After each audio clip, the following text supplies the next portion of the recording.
Welcome to the deep dive. Today, we're exploring something really important, but maybe not always visible in healthcare. We're talking about the huge administrative load that physical therapists, PTs, are dealing with. So, our mission here is to kind of pull out the key insights from the sources you sent over. We want to understand what they call this administrative avalanche. How it impacts PTs, and maybe uncover some surprising things along the way. Yeah, and what's really interesting, I think, is that this isn't just general complaints about paperwork. No, the sources are pretty clear, this admin burden. It causes real problems, like serious burnout. And it really eats into the work-life balance for these very dedicated professionals. It affects them, sure, but it also affects the care, the care you might get. That's a really powerful way to put it. So as we go through this deep dive, you'll learn about these specific challenges, often hidden things PTs face every day, unexpected time sinks, really complicated compliance stuff, and the money side too, the financial impact. We'll try to make it clear so you get a solid grasp without getting bogged down.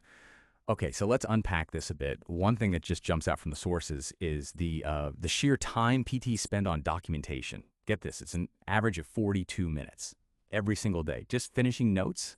I mean, think about that. That's almost a whole patient appointment just gone. Not on care, but on admin. Right. And that daily time loss, it really adds up. Losing that patient slot, well, multiply that by every PT, every working day. It feeds right into the burnout numbers we're seeing. The sources say something like 49% of PTs report feeling burned out, nearly half. And it gets worse, actually. A huge 85% of PTs. They're still doing charting after clinic hours. It's not just, oh, I stayed a bit late. The sources call it work-life bleed over. And that's a massive driver for the burnout. It feels like the system forces them to be data entry clerks first and therapists second. It kind of undermines the whole point of being a PT, doesn't it? That's a hidden cost right there. That phrase, work-life bleed over, really paints the picture. Yeah. So it's not just how much paperwork, but also how incredibly complex it is. That's what creates this administrative avalanche, right? What makes it so uniquely tricky for PTs beyond just the time? Are there, like, specific rules or ways things are done that are extra tough? Yeah. Oh, absolutely. Let's talk about fragmented data. That's a big one. So imagine needing a patient's range of motion from, say, one system.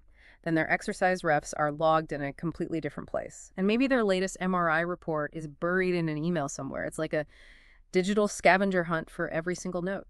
It just multiplies the time needed because they're constantly switching between screens, different logins maybe, just to get a full picture. It's not just inefficient, it's kind of a systemic breakdown, really. Yeah. Think about the mental load, constantly switching context, worrying you missed something because one missed detail. That could mean a claim gets denied. It almost feels like technology is making things harder, more manual in a way. A digital scavenger hunt. Yeah. Wow, and if that sounds complex as the next thing you mentioned, the 8-minute rule math, that sounds less like therapy and more like, I don't know, accounting. It really does. It's not just simple adding. It's a specific Medicare rule. It dictates how many billable units, those codes for billing a PT can charge. And it's based on the total time spent with the patient, but calculated in these specific 15-minute service increments.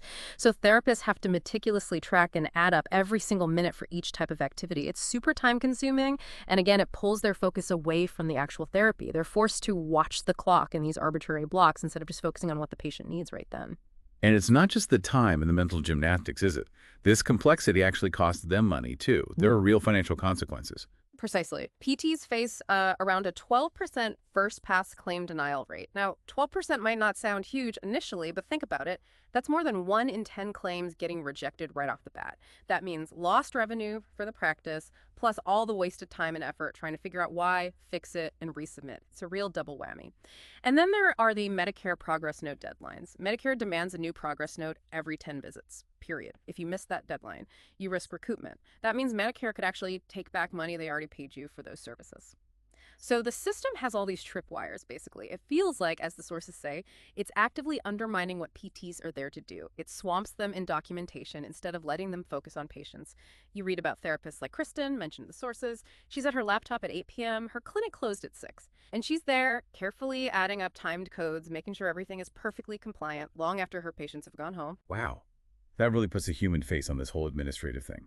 Okay, so let's try and pull this together. What do we really learn here? We've seen the sheer scale, right? That average of 42 minutes daily on notes, basically a lost patient slot. The burnout rate, nearly 50%. And 85% still charting after hours. That's huge. And we dove into the why a bit, the complexity. Fragmented data, that tricky 8-minute rule for billing, the high claim denial rates around 12%, and those strict Medicare deadlines with the threat of recoupment. Exactly. And the so what of all this is really critical to grasp. These burdens, they don't just stress out individual PTs like Kristen. They really do have bigger, wider effects. They impact the quality of healthcare overall and, yeah, potentially your experience as a patient. The system, as the sources put it quite strongly, is essentially kneecapping PTs. It's diverting their energy away from actual patient care. And it reminds us that knowing this stuff is one thing, but really understanding the connections, applying that knowledge, that's where the value is. You need to connect the dots. It really does make you stop and think, doesn't it? About all the unseen admin work. Maybe in lots of professions you interact with. Work that pulls people away from their main job, their core mission. So here's something to maybe chew on after this. Considering how deeply these admin tasks seem to kneecap physical therapists, pulling them from patient care, what hidden costs might you be paying? In your own work, maybe, or in services you rely on, where other professionals are maybe tangled up in similar unseen compliance knots instead of focusing on what they're actually there to do? It raises a pretty big question about efficiency in our systems, I think.